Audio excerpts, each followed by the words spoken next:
사랑하는 성도 여러분, 또한 미국, 영국, 캐나다, 페루, 온두라스, 볼리비아, 엘살바도르, 아르헨티나, 독일, 프랑스, 러시아, 벨기에, 네덜란드, 중국, 일본, 파키스탄, 네팔, 인도네시아, 필리핀, 대만, 인도, 몽골, 이집트, 이스라엘, 케냐, 우간다, 콩고, 부룬디, 르완다, 탄자니아, 나이지리아, 스와질랜드, 남아프리카 공화국, 보츠와나, 코트디부아르 등 전 세계 및 전국의 5,300여 개 지교회 성도 여러분, 지성전 성도 여러분, 전 세계 인터넷을 통해 예배 드리는 모든 성도 여러분, 시청자 여러분, 오늘부터는 사랑장 강의 말씀을 증거합니다.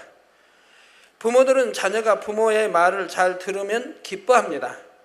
예를 들어 부모가 자녀에게 공부하라면 열심히 공부하고 친구와 다투지 말라고 하면 다투지 않습니다. 바른 말씨와 몸가짐을 가지라면 그대로 순종합니다.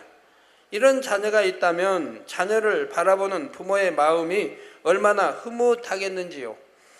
그런데 자녀가 부모의 말씀대로 순종하기는 하지만 정작 그 마음에 부모에 대한 사랑이 없다면 그 부모의 심정은 어떨까요?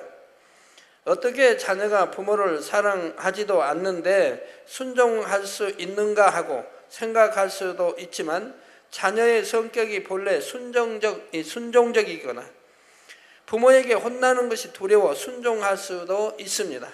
단지 의무감으로 순종하는 경우도 있을 수 있고요. 이처럼 사랑이 없는 순종은 부모를 기쁘게 할 수가 없으며 또한 이를 온전한 순종이라고 할 수도 없을 것입니다. 부모님들이 또 이렇게 자녀들을 너무 애지중지 키우다 보면 그래서 심부름만 해도 심부름값이라고 이렇게 주고 그러면 나중에 점점 커가면서 심부름 시키면 심부름값 달라고 그럽니다. 그럼 안 준다면 안 해요, 심부름. 그런 자녀도 있는데요. 자, 아버지 하나님과 자녀인 여러분의 관계도 마찬가지입니다. 아버지 하나님께서 인간을 경작하시는 목적이 무엇입니까? 사랑을 주고받을 참 자녀를 얻으시는 것입니다. 그렇기 때문에 우리가 신앙생활을 하는 궁극적인 목적도 결국 마음 안에 참된 사랑을 이루는 것이지요. 그런데 우리가 하나님과 진정한 사랑을 나누려면 아버지 하나님께서 원하시는 사랑이 어떤 사랑인지를 잘 알아야 합니다. 하나님이 사랑이시라면 하나님의 사랑이 어떤 건지 알아야 우리도 따라서 그런 사랑을 이렇게 할 때 하나님이 기뻐하시지 않겠습니까? 하나님이 원하지 않는 사랑을 하고 사랑한다고 해봐야 그 인정받지를 못하죠. 사랑장의 말씀은 바로 이 사랑에 대해 밝히 알려주는 말씀이지요. 그리고 이 사랑장의 말씀은 이 마지막 때 성령의 도구로서 많은 영혼을 구원하기 원하는 분이라면 반드시 무장하고 양식 삼아야 할 말씀입니다. 성령의 도구가 되어 많은 영혼을 구원하기 위해서는 먼저 악이 없는 깨끗한 마음을 이루어야 합니다. 그러면서 여러분의 마음 안에는 반드시 영혼을 향한 뜨거운 사랑이 있어야 하지요. 사랑장 말씀은 여러분의 마음이 얼마나 성결되었으며 영혼에 대한 사랑이 얼마나 임해 있는지를 점검하는 기준이 되는 말씀입니다. 따라서 이 말씀을 무장하여 온전히 행할 수 있는 분이라면 마음 안에 참 사랑이 임했다고 할 수 있지요. 성령의 열매들도 이 사랑이 임하는 만큼 맺혀지게 되는 것이고요. 불법의 성함으로 많은 사람들의 사랑이 식어진 이때 전 세계 곳곳에는 상처받고 상한 심령들, 참사랑에 갈급해하는 무수한 영혼들이 있습니다. 그러므로 여러분 모두 이 말씀을 더 뜨겁게 사모함으로 오직 예와 아멘으로 받으셔서 이 사랑장 강해를 통해 뜨거운 사랑과 능력을 가진 성령의 도구들로 나오시기를 주님의 이름으로 축원합니다. 사랑하는 성도 여러분, 이 시간에는 사랑장의 말씀들을 한 구절 한 구절 자세히 살펴보기에 앞서 사랑장의 전체적인 내용과 사랑장이 기록된 배경에 대해 살펴보도록 하겠습니다. 본문 말씀 고린도전서 13장을 사랑장이라 부르는 것은 한 장 전체의 주제가 사랑이기 때문입니다. 이 성경에 보면 이제 그런 게 있어요. 어느 거는 축복장, 어느 거는 결혼장, 어느 거는 뭐 의상에 관한, 또는 이런 사랑에 관한, 또 뭐 팔복 또는 성령 9가지입니다. 이렇게 한 장을 그 내용으로 이렇게 되어진 이런 것들이 있습니다. 그래서 고린도전서 13장 그러면 사랑장 하면 다 통해요. 여러분은 과연 사랑이 무엇이라고 생각하십니까? 사람들은 저마다 자기 생각에 따라 사랑을 정의하지요. 그리고 자신은 사랑하며 살아간다고 생각합니다.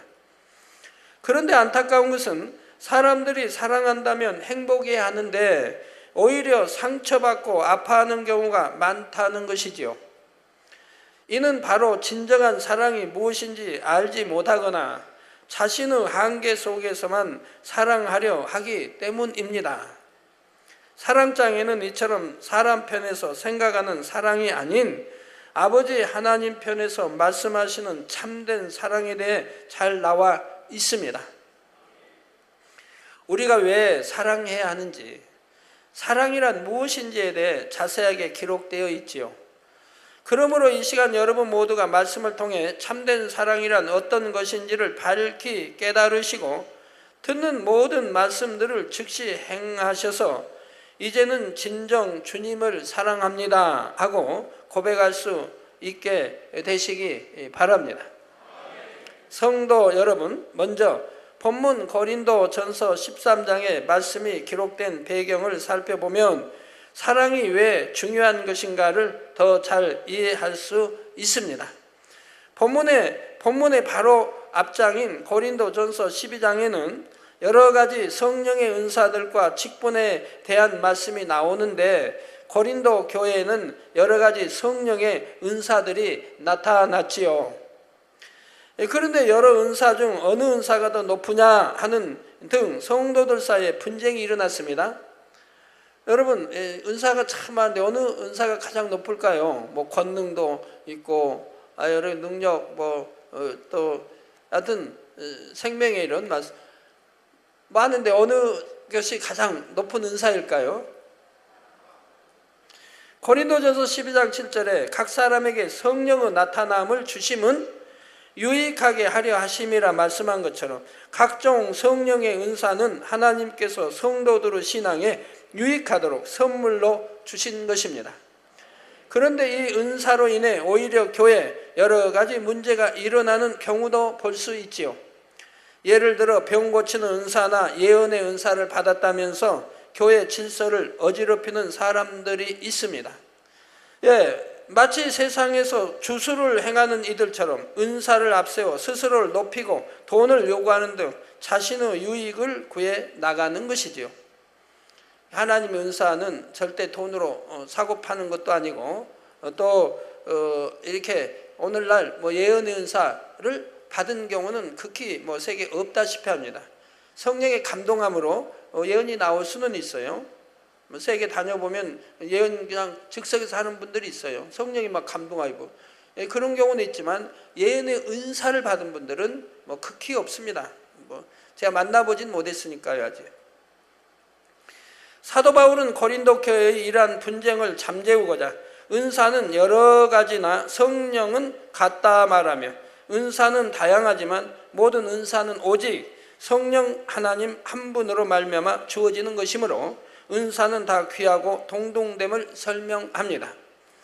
이를 설명한 후 사도 바울은 고린도전서 12장 31절에 너희는 더욱 큰 은사, 즉 여러 가지 성령의 은사들보다 더 큰 은사를 사모하라. 내가 또한 제일 좋은 길을 너희에게 보이리라 말하고 뒤이어 이 사랑장을 기록했지요. 이 사랑장을 통해 은사 중 가장 큰 은사는 사랑의 은사임을 말씀하고자 했던 것입니다. 제가 아까 말씀한 예언의 은사가 오늘날 없다는 것은 여하튼 없다시피 해요. 저는 만나보지 못했어요. 예언의 은사 한다고 해도 여하튼 심령 기도는 할 수 있고 예언에 성령의 감동으로 일시적이 할 수 있는 거지 예언의 은사를 받아 하는 경우는 아직 본 적이 없어요. 왜 이제 오늘날 그러냐? 초대교회 때는 빌립비사에 딸들도 예언의 일의 은사인데, 여러분 빌립 집사가 얼마나 성결된 분인 줄 아셔야 됩니다. 스데반 집사도 그러고. 그래서 권능이 임한 거예요. 그래서 24 장로 안에 빌립 집사가 들어있어요. 스데반 집사도 들어있고요. 그 아비를 둔 그의 딸들이니 얼마나 성결됐겠습니까? 그래서 예언의 은사가 임했던 거예요. 성결되지 않으면, 악은 모양도 없이 성결되지 않으면 예언의 은사가 임할 수 없는 거예요. 영으로, 온영으로 들어가야죠.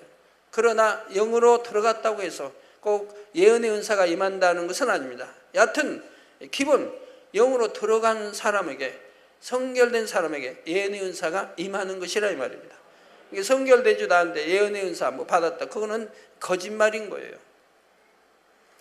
또 즉 아버지 하나님께서 교회에 다양한 성령의 은사를 주신 목적은 결국 더욱 큰 은사, 곧 사랑을 온전히 이루게 하기 위함임을 깨우쳐 주고자 한 것이지요.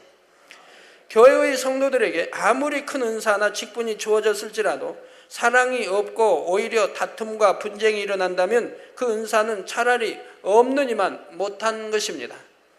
이처럼 교회와 성도가 신앙생활을 하며 하나님의 나라와 의를 이루는 것의 궁극적인 목적은 사랑이라는 사실입니다.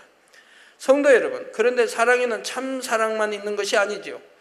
겉보기에는 그럴듯해 보이나 실제로는 참이 아닌 가짜 사랑도 있다는 사실입니다. 한 예를 들어 시장에는 명품의 상표를 달고 있고 그 모양이 명품과 똑같아 보이는데도 실제로는 명품이 아닌 모조품들도 많이 있다고 하지요. 특히 뭐 시계라든가 뭐 화장품이라든가 고급 시계, 가짜가 얼마나 판을 칩니까? 그래서 많은 사람들이 이 모조품을 진짜 명품으로 잘못 알고 구입하는 것입니다.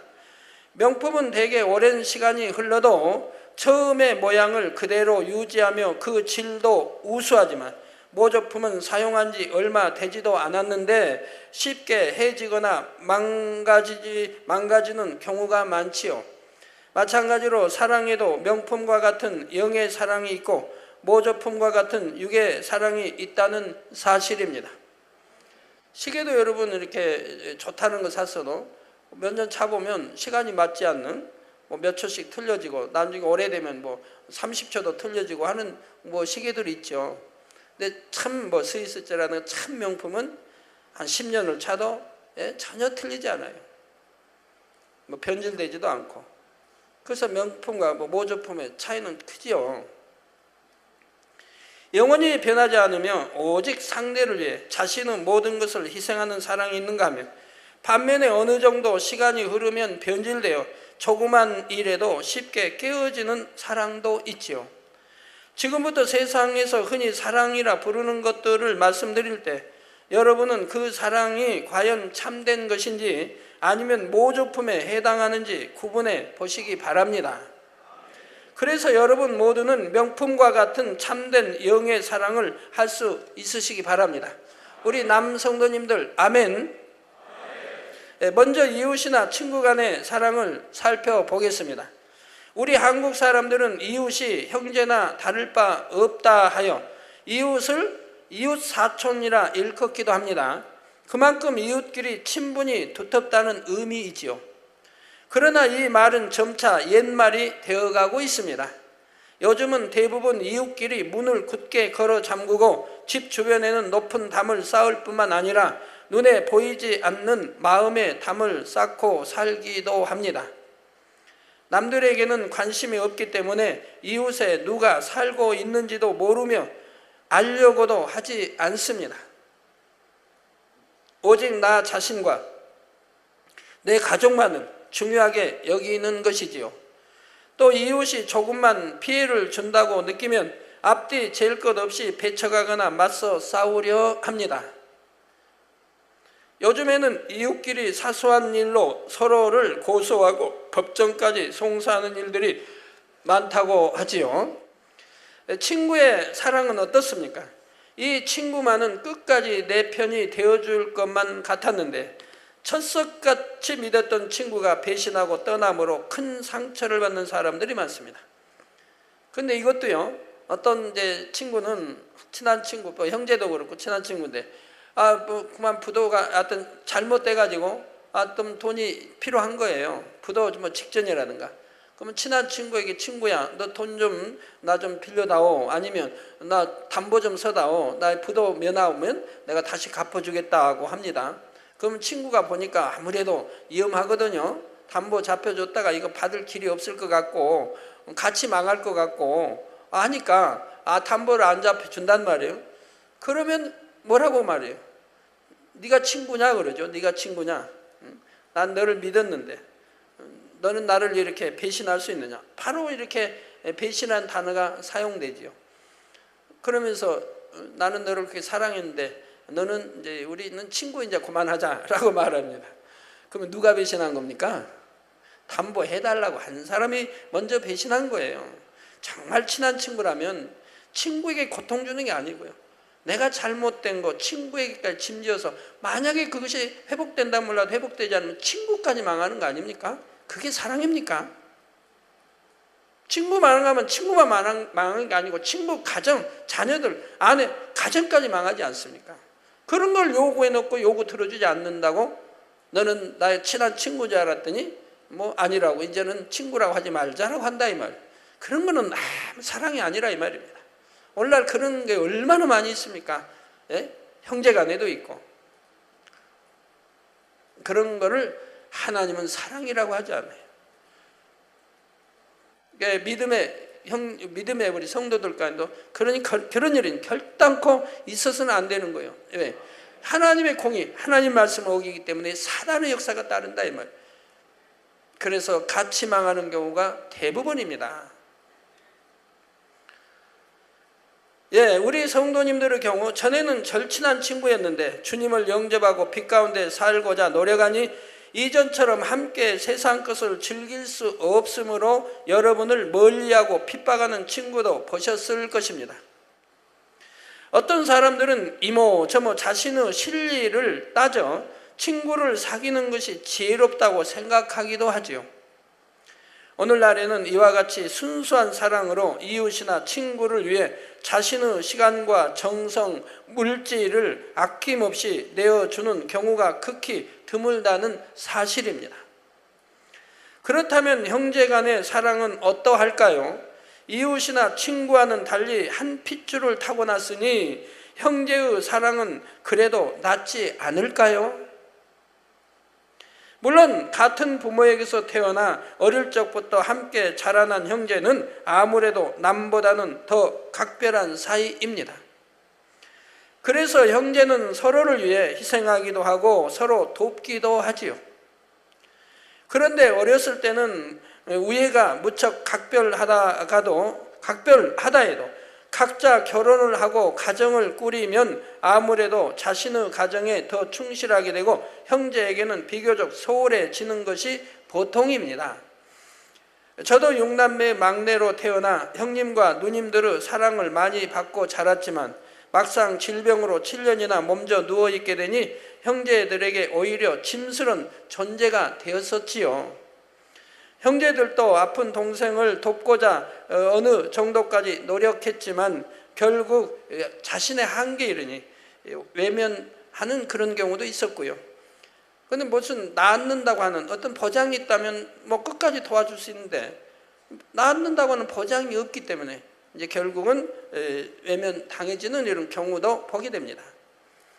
물론 이런 경우 자신의 가족도 돌보아야 하니 그래도 이해할 수 있지만 세상에서는 자신의 유익을 구하는 마음이 극한 경우 형제끼리 부모님의 유산을 두고 심히 다툼으로 원수가 되기도 합니다. 한 부모의 피를 나눈 형제들이 오히려 남보다 못한 사이가 되는 일이 많으니 안타깝지요.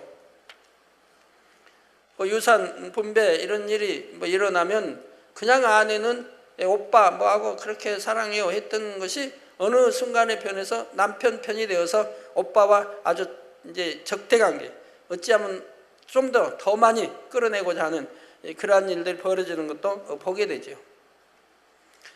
그렇다면 결혼하여 한 몸을 이룬 부부의 사랑은 어떨까요? 남녀가 연애할 때 보면 당신 아니면 못 산다, 언제까지나 변함없이 당신을 사랑하겠다 하는 등 온갖 달콤한 말로 사랑을 고백하고 맹세합니다. 그런데 막상 결혼하고 나면 어떻습니까? 우리 남성 노님들 잘 들으세요. 아내 되신 분들도 잘 들으시고요. 당신 때문에 내가 못 살겠다 말하기도 하고 속았다며 상대를 원망하기도 합니다. 그렇게 사랑한다고 고백해놓고 결혼하고 나니까 몇 달 안 돼서 뭐 가문 따지는 사람도, 오늘날은 잘 모르는데 하여튼 예전에는 80년대까지도 있었죠. 가문 따지고 또 학식 따지고 교양 따지고 성격 따지고, 우리는 성격이 안 맞다는 거죠. 안 맞다고 말이 나오면 그 다음에는 헤어지자는 말이 나오죠. 헤어져도 좋다, 헤어지는 게 낫다, 이런 이제 다음 표현이 나오죠. 우리는 성격이 안 맞다, 너무 안 맞다. 그래서 뭐 참 하나 되기 이렇게 참 어렵다라는 표현을 예사로 쓰지요. 아니면 뭐 상대 가문, 상대 아내의 가문, 또 아내의 남편, 남편보다도 얕아 남편의 가문을 비웃기도 하고요. 남편은 음식이 조금만 입에 안 맞아도 아내를 타박하기도 하고, 아내는 남편이 돈을 좀 적게 벌어오면 친구 누구네는 벌써 집을 산대, 좋은 차를 샀대 하며 남편을 쿡쿡 찌르기도 하고요. 친구 이웃집 누구는 진급을 했는데 당신은 언제 과장 될 거냐, 언제 부장 될 거냐. 요즘에는 한 집에 살면서도 서로 말을 하지 않고 사는 부부들도 있다고 합니다. 또 우리나라 가정폭력에 대한 공식적인 통계를 보면 배우자에 대해 폭력을 행사한 경우가 전체 부부의 절반 가까이 이른다고 합니다. 이게 폭력을 휘두른다 이 말이에요. 아내에게 폭력을 휘두른다는 거. 우리 남성들도 안 그러시겠죠? 장로님들이 그럴 리는 없고.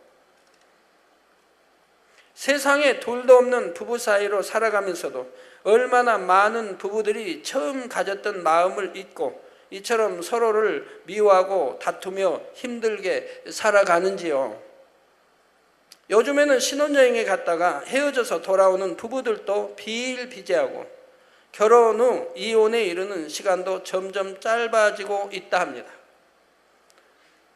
어느 부부는 신혼여행 가가지고요, 친구들이 와가지고 남편 붙들고 밤새 술 먹고 노는 거예요. 첫날 밤을 못 보낸 거죠. 그리고 신혼여행을 그렇게 보내고 왔다고 하는 사람도 전에 들어봤어요. 남편 친구들 와서 맨 남편하고 와서 먹고 놀고 그러니까 그냥 첫날 밤도 못 보내고 그렇게 속상해가지고 보따리 싸가지고 올라왔다는 거죠.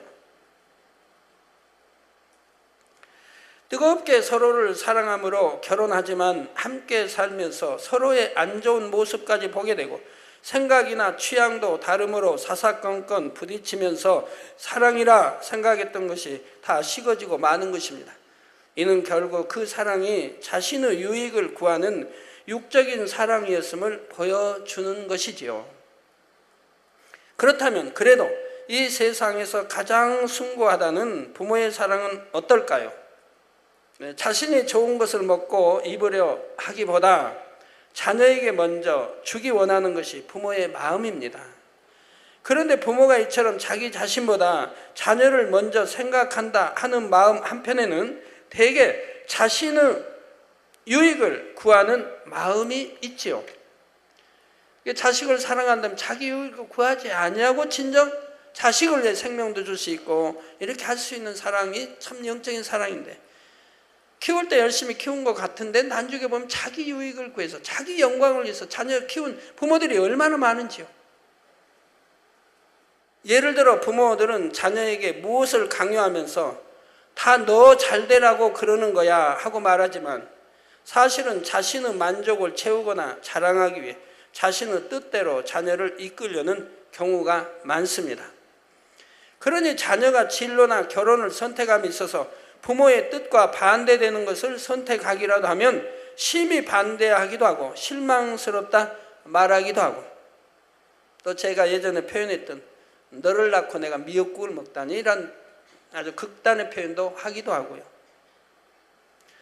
내가 너를 위해 이마만큼 희생했는데 그것을 알아주지 않고 오히려 무시한다는 것입니다.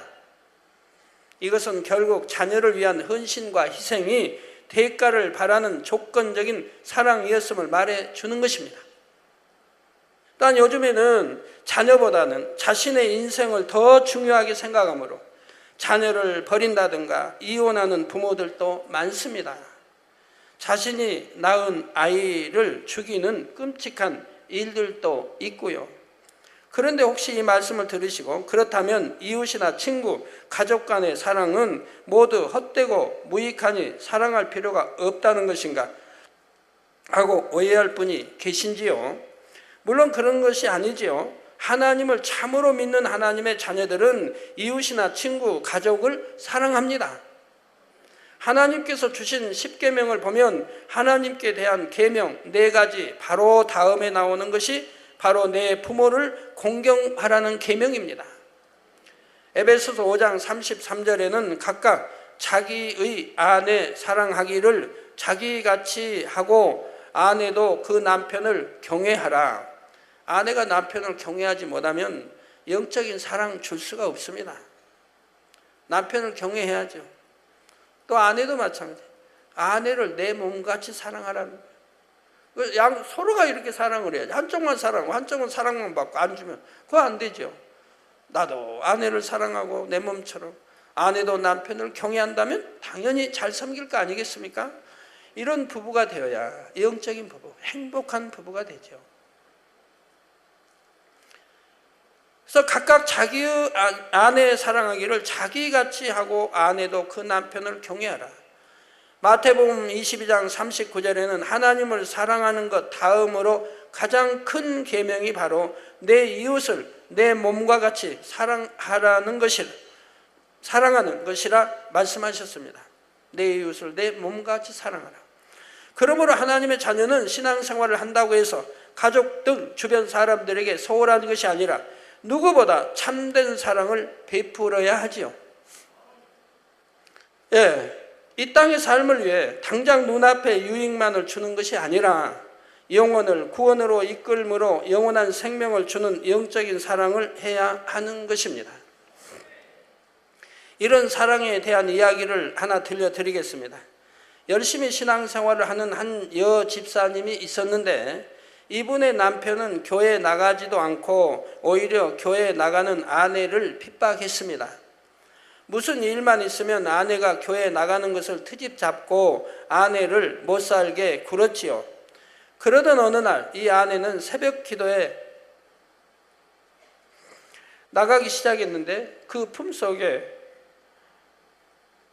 늘 남편의 신발을 안고 갔습니다. 그리고 그 신발을 품에 꼭 안은 채 하나님, 오늘은 이렇게 신발만 교회에 나왔습니다.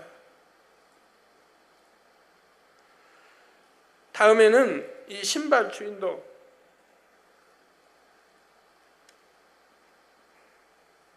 함께 나올 수 있도록 인도해 주세요 하고 눈물을 흘리며 매일같이 기도했지요. 그런데 얼마간의 시간이 흐른 후 참으로 놀라운 일이 일어났습니다. 이 집사님의 남편이 함께 교회에 나가게 된 것이지요. 남편은 일찍이 출근을 하기 위해 신발을 신을 때마다 한겨울에도 신발에서 온기가 느껴지는 것이 신기하여 이를 이상히 여기게 되었지요. 그러다가 자신의 신발을 품에 꼭 안고 기도하러 가는 아내의 모습을 보게 되었습니다. 남편은 아내의 그 사랑과 정성에 감동을 받아 핍박하는 남편이 아니라 함께 신앙생활을 열심히 하는 남편으로 변화되었던 것입니다. 성도 여러분, 이 세상의 어느 누가 자신을 욕하고 핍박하는 일을 위해 눈물을 흘리며 사랑으로 기도해 줄 수 있겠는지요? 저에게 기도받으러 오신 분들 보면 대부분이 그래요. 내 남편이 그냥 핍박하고 내 남편이 욕하고 뭐 기도도 못하게 하고 철야도 못하게 하고, 근데 당회장님 나 철야 올 수 있도록 남편이 핍박 덜하게 할 수 있도록 기도 좀 해주세요. 그러면 제가 뭐라는 줄 아세요? 빨리 집사님 영으로 들으세요. 영으로 들으세요. 그게 이기는 길입니다. 왜? 영으로 들으면 영적 사랑을 남편에게 주지 않겠습니까? 그러면 어찌 남편이 그 사랑스러운 아내를 핍박하겠습니까? 영으로 들으면 영적 사랑을 주는데, 그리고 빛이 어둠을 비치기 때문에 어둠이 물러가게 돼 있는 거예요. 영으로 들어가면 아내가 빛이 돼 버리니까, 남편은 어둠이니까 어둠이 물러가요. 그냥 핍박하지 못해요. 오히려 변화되죠. 감동함을 입고. 그렇게 이제 제가 설명해 주면 대부분은 아멘 소리가 쏙 들어가요. 당회장님 아멘 그렇게 하겠습니다 하는 분은 별로 없어요. 제 말이 마음에 쏙 안 들었나 봐요.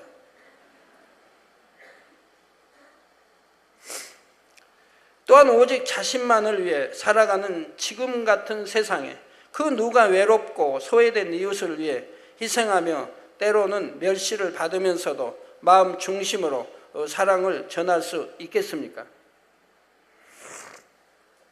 바로 우리 주님으로부터 참 사랑을 받고 배운 하나님의 자녀들이 할 수 있는 것이지요.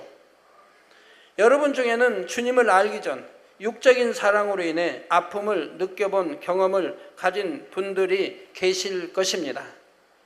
그런데 여러분이 그 헛된 사랑에 아파하고 외로워할 때 위로해 주시고 친구가 되어 주신 분이 한 분 계시지요.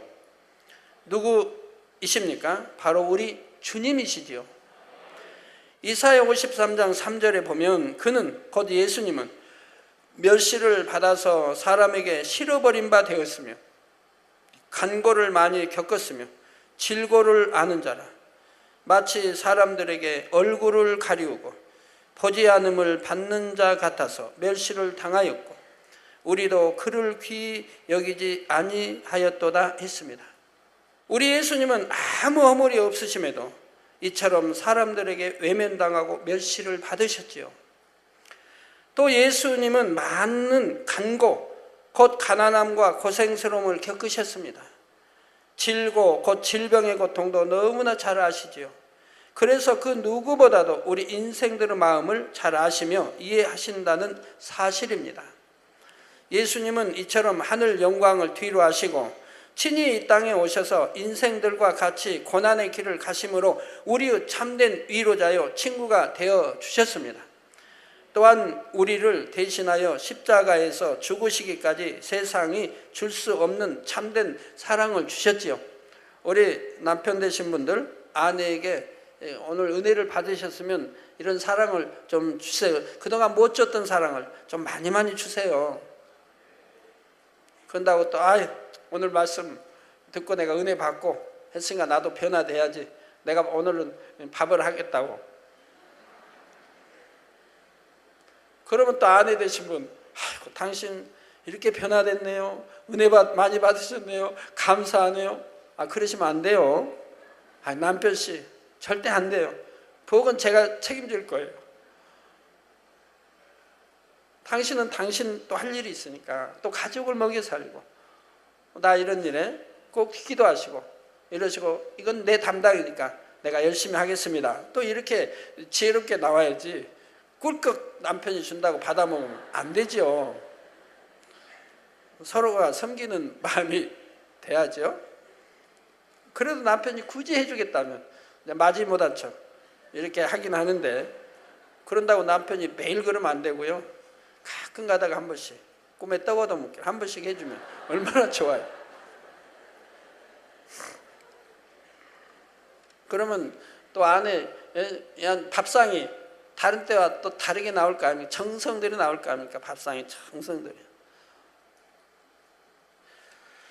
저도 주님을 영접하기 전 7년 동안이나 온갖 질병으로 고통받으면서 질병과 가난의 아픔과 외로움이 무엇인지를 절절히 느껴볼 수가 있었습니다. 병석에 누워있다 보니 제게 남은 것은 병든 몸과 눈덩이처럼 불어나는 빛, 세상의 멸시와 천대, 외로움과 절망감 뿐이었지요. 가끔 장모님이 오시면 산 달동네 살잖아요. 산 봉대기, 뚝섬이 보이고 또 이쪽이 보이고 산 봉대기, 그리고 금호동, 옥수동, 경계, 거기다 바로 집 옆에는 철탑이 크게 높이 고압선 철탑이 서 있죠. 집은 다 이제 부록집이죠. 부록집에 이제 한 뭐 5만 원 보증금에 사글세 살고요. 그리고 아파 있죠. 그럼 장모님이 그래도 가끔 안쓰러운지 찾아오세요. 찾아오셔서 어디에는 침도 잘 놓고 아주 용한 유원이 있다고 가보자고. 가지고 저를 이제 데리고 나가세요. 저는 뭐 지팡이 의존하든 여하튼 해서 나가가지고 그 산을 내려가려면 한 10분이 걸려요. 내려가면 택시 태워서 갑니다. 그러니까 의원에 가면 침도 맞아보고 온갖 다 해요. 그리고 이제 오면은 또 택시 내리면 또 걸어 올라오는데 힘드니까 또 부축해서 이렇게 또 지팡이 짚고 올라와요. 그럼 중간쯤 있으면 가게가 있어요. 저희 집 올라오면 중간쯤. 그럼 거기 가면 또 들어가서 또 막걸리 한 대 사주세요. 소주는 독하니까 몸에 해롭다고 막걸리. 그럼 또 마셔요. 사주시니까 그냥 고맙게 마시고. 그리고 이제 집에 오고. 그리고 이제 이렇게 돌아가시고 이제 집으로 가시고 이렇게 했는데, 얼마나 이제 제 그때 그 마음으로는 가시면서 저를 쳐다보는 그 마음이 얼마나 쓸쓸해 보이는, 저를 아주 참 여하튼 안 좋은, 여하튼 표현하면 참 불쌍한 사이다, 그런 것 같은 느낌이 들죠. 그게 사실인지 아닌지 몰라도.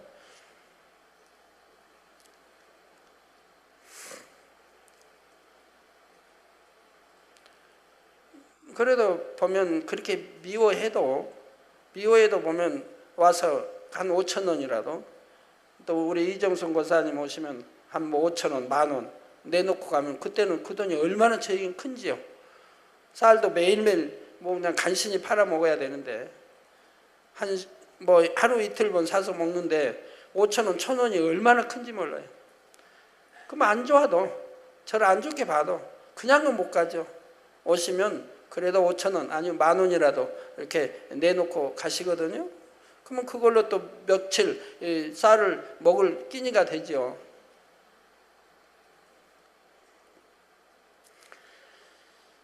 그러나 제게 참 사랑을 주신 유일하신 분, 바로 우리 주님을 만나면서 모든 질병을 치료받았고 새 생명을 얻어 새로운 삶을 살게 되었습니다.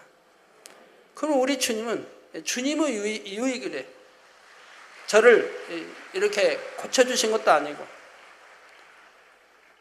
주님의 유익만으로 나를 사랑하라 하신 것도 아닙니다. 우리 주님이 주신 사랑은 저를 위해서, 내 자신을 위해서 주신 사랑이었고, 그리고 하나님 영광을 위해서, 또 하나님 나라를 더 나아가서는 그 은혜 갚음이 하나님의 나라를 위해 충성하는 거죠. 그거 달라 하셔도, 성경에 뭐 많이 주고 많이 주고 달라고 하셔도 그냥 주님이 뭐 없어서 배부르게 잡수시기 위해서 달라진 게 아니지 않습니까? 그것도 저를 위한 거예요. 성경에 저를 네가 심으면 심은 대로 거두고, 달라 해서 이걸 아버지 이루면 아버지가 또 전지전능하신 아버지가 또 더 크게 축복 주시고, 그러니까 달라고 하셔도 저를 위한 거예요. 하나님 자신을 위한 게 아니고요. 오직 하나님은 주시기만 좋아하십니다. 주시기만 좋아하시죠. 모든 병을 깨끗이 치료받은 후에는 산더미 같은 빛을 안고 가장 낮은 바닥부터 시작하게 되었는데, 이른 새벽부터 늦은 밤까지 노동벌이를 하며 산동네의 단칸방에 5 식구가 살던 때가 있었습니다. 몇 년을 그렇게 살았죠. 지금은 그 모든 시간들이 얼마나 값지게 여겨지는지요. 정말 그때가 값져요. 저는 어려서 농촌에 산 게 얼마나 감사한지 몰라요. 농촌에 살아서 보릿고기도 맛보았고, 쑥 뜯어서 어머니, 또 저도 어머니 도와주기 위해서 쑥 뜯으러 다녔어요. 쑥이 이렇게 오늘날쯤에 너나 뜯어가니까, 뜯어가면 이제 뭐 뿌리하고 좀 있죠. 그것도 또 뜯어요. 그거 뜯어다가 국 끓여 먹고 죽 써 먹고요. 무궁화의 이파리, 무궁화, 우리나라 이제 무궁화, 그 이파리 참 두껍습니다. 그 진드기가 얼마나 붙어 있는지요. 진드기가. 그 당시 약이 없으니까 그냥 무궁화 이파리 진드기. 저희 집에는 무궁화 나무가 여러 그루 있었는데 그 진드기만 붙어. 그래도 상관없이 그 무궁화 잎 다 가지고 씻어서 그거 국 끓여 먹고 죽 써 먹어요.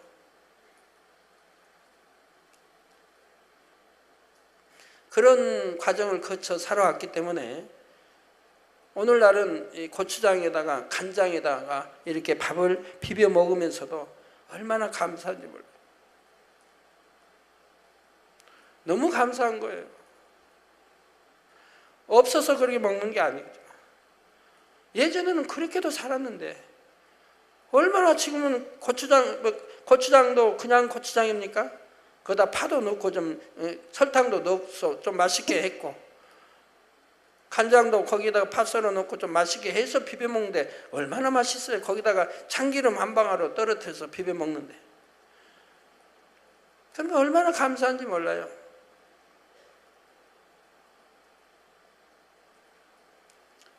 그래서 한 번도 거기에 대해서 싫다 해본 적 없어요. 감사하게 먹죠. 아버지 감사합니다. 그리고 이렇게 먹어서 이것이 모두어서 내가 좀 선교할 수 있고 구제할 수 있다면 감사한 것이고, 또 이것이 하늘나라의 상달이 돼서 아버지가 이 재단에 이제 축복 주시면 이걸 면할 때가 곧 올 터이니 또 감사하고, 우리 구역장님들이 또 목자를 사랑하게 이제 열심히 이렇게 열매 내서 이 때가 빨리 면해질 것도 생각하니까 감사하고요. 그러면 모든 것이 하나님 앞에 감사 조건밖에 없어요.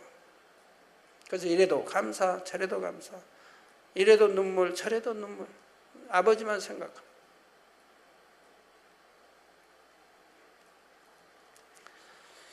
이러한 시간들이 있었기에 저는 더욱 큰 주님의 사랑을 느낄 수 있었고, 이제는 수많은 영혼들의 마음을 위로해주고 싸매줄 수 있는 죄종이 될 수 있었던 것입니다. 결론을 말씀드립니다. 사랑하는 성도 여러분, 하나님은 사랑 자체가 되십니다. 아버지 하나님께서는 죄인인 우리를 위해 사랑하시는 독생자 예수님을 이 땅에 보내주셨습니다. 그리고 온갖 아름답고 값진 것들로 천국의 처소를 예비하시고 하루를 천년같이 우리를 기다리고 계시지요. 여러분이 조금만 마음을 열어도 이런 아버지 하나님의 섬세하고 풍성한 사랑을 느낄 수가 있습니다. 아름다운 자연을 한번 생각해 보시기 바랍니다.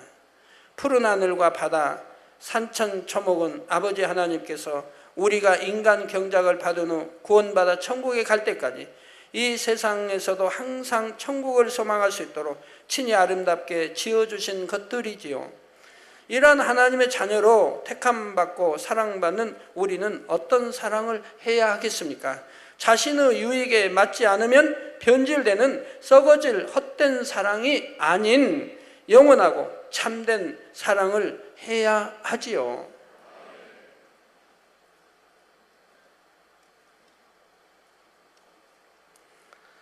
그러므로 여러분 모두는 이 사랑장 말씀을 들으시면서 먼저는 참된 사랑이 무엇인지를 깨달으시고 그 사랑을 여러분의 마음에 반드시 이루시기 바랍니다.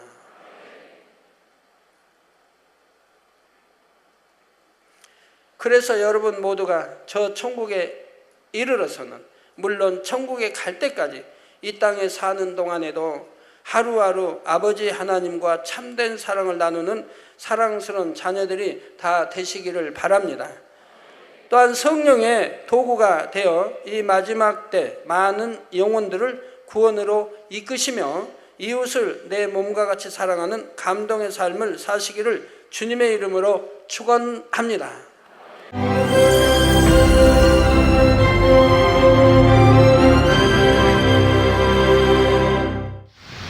할렐루야. 전능하신 사랑의 아버지 하나님, 이 시간 기도받는 모든 성도님들 위해 안수하여 주옵소서. GCN 방송 시청자들이 인터넷과 화상을 통해 기도받는 지교회와 지성전 그리고 전세계 하나님의 자녀들 위에도 시공간을 초월하여 역사하여 주시기를 원합니다. 믿어지는 믿음을 주시고 부정적인 생각과 의심의 세력을 물리쳐 주옵시며 모든 시험 환난도 물리쳐 주옵소서.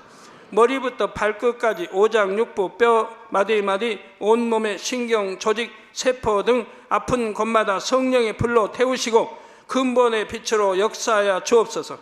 예수 그리스도의 이름으로 명하노니 원수마귀 사단 모든 질병 균 연약함아 물러가라. 빛이 임하라. 모든 불치 난치병도 성령의 불로 태워 깨끗하게 역사하여 주옵소서. 말라리아를 비롯한 모든 풍토병도 물리쳐 주옵소서. 감기, 기침, 열, 몸살, 독감 등 각종 유행성 질병도 다 물러가라. 어떠한 유행성 질병 균도 틈타지 않게 지켜 주옵소서. 위암, 폐암, 간암, 유방암, 자궁암, 대장암, 피부암 등 각종 암과 에이즈, 백혈병, 뇌졸중, 고혈압, 저혈압, 심장병, 폐병, 위장병, 당뇨, 부인병, 피부병, 갑상선 질환과 모든 염증도 깨끗게 하여 주옵소서. 소아마비, 중풍, 관절염, 디스크도 온전케 하여 주옵소서. 요통, 두통, 신경통을 비롯한 모든 통증은 사라질지어다. 간질, 자폐증, 우울증, 조울증, 노이로제 등 모든 정신질환도 물러가라. 모든 마비된 것도 풀어지고 일어나 걷고 뛸지어다. 눈도 잘 보이게 하옵시고 귀도 잘 들리게 하여 주옵소서. 소경은 눈을 뜨고 기머거리는 들으며 벙어리는 말할지어다. 각종 사고 후유증도 깨끗게 하시고 부러진 뼈도 붙여 주옵소서. 화상 입은 것도 온전케 하옵소서. 화기야 물러가라. 열도 물러가라. 아버지 흉터도 나지 않게 역사해 주시기를 원합니다. 마약을 비롯하여 각종 약물과 독극물 중독도 깨끗함을 입을지어다. 죽은 신경과 세포가 살아나며 죽은 자도 살아나게 하여 주옵소서.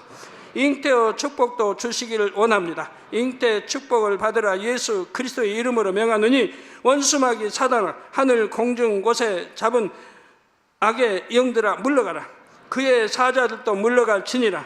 이 땅의 악한 영, 더러운 영, 거짓되고 간사한 영, 이간질하고 미혹하는 모든 어둠들은 물러가라.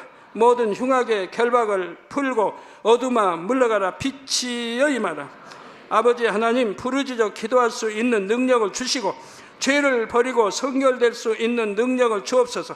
영혼이 잘됨같이 범사에 잘되게 하시고 가정의 복음화도 이루어 주시기를 원합니다. 한 주간도 모든 사고와 재앙으로부터 지켜주시고 불통이 없는 형통한 삶을 살 수 있도록 축복해 주옵소서. 성령의 불담으로 천군 천사와 주님의 불꽃 같은 눈동자로 모든 하나님의 자녀들과 가정, 일터, 사업터를 지켜주시기를 원합니다. 학생들에게 지와 명철을 더하시고 공부도 할 수 있는 뜨거운 마음과 열정도 더하여 주옵소서. 마음과 생각을 세상에 빼앗기지 않도록 지키시고 하나님을 뜨겁게 사랑하는 학생들로 축복하여 주옵소서. 하나님의 자녀들이 먹으나 마시나 입으나 무엇을 하든지 하나님 앞에 영광 돌리는 삶이 되게 축복하여 주시기를 원합니다. 나는 하나님을 만났노라, 체험했노라, 응답 받았노라, 축복 받았노라, 간증하는 입술이 되게 역사하여 주옵소서. 아버지 하나님 감사합니다. 홀로 영광 받으옵소서. 우리 주 예수 그리스도의 이름으로 기도하옵나이다. 아멘.